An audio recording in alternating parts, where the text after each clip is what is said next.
You know, serving God is always rewarding, but it's not always easy.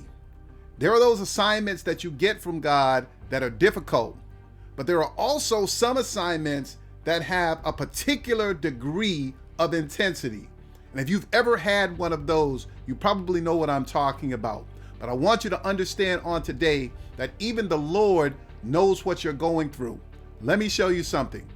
In the Gospel of Matthew chapter 26, after he left the upper room with his disciples, the Bible lets us know that the Lord went to the Garden of Gethsemane to pray. Now, if you've ever spent any time reading about that particular incident, you know that the Lord prayed intensely because he understood what was about to happen to him. He was going to be arrested, he was going to be put on trial, and ultimately, he was going to be nailed to that cross. And in Gethsemane, he was praying for the strength to do what was set before him. Now, I want you to notice a couple of things here.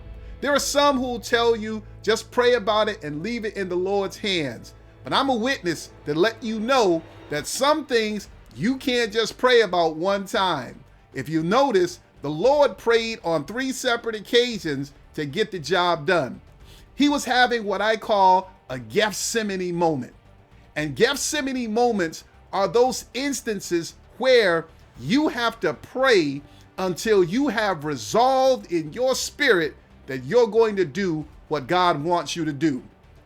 If you notice in the garden, the Lord prayed and the Father never said anything. There were other instances where Jesus prayed and the Father would answer in a way that people could hear, or the Bible would let us know what the Father said. But in this instance, the Father said nothing.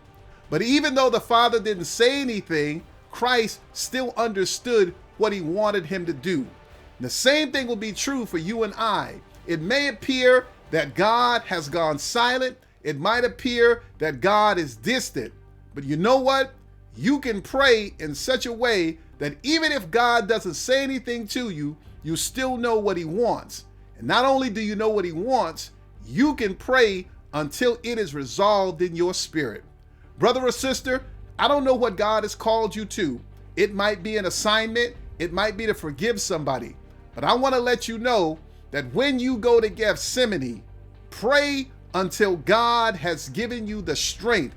Pray until God has given you the resolve that when you get up off your knees, you're going to go do what the Lord wants you to do.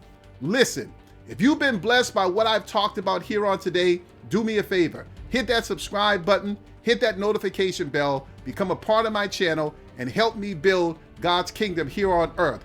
And before you leave, if you're one of those individuals who used to have goals and dreams and somehow they've fallen by the way as life has dealt you one challenge or another, take a moment to watch this next video and see how things that you may have buried can have a way of being resurrected. God bless you.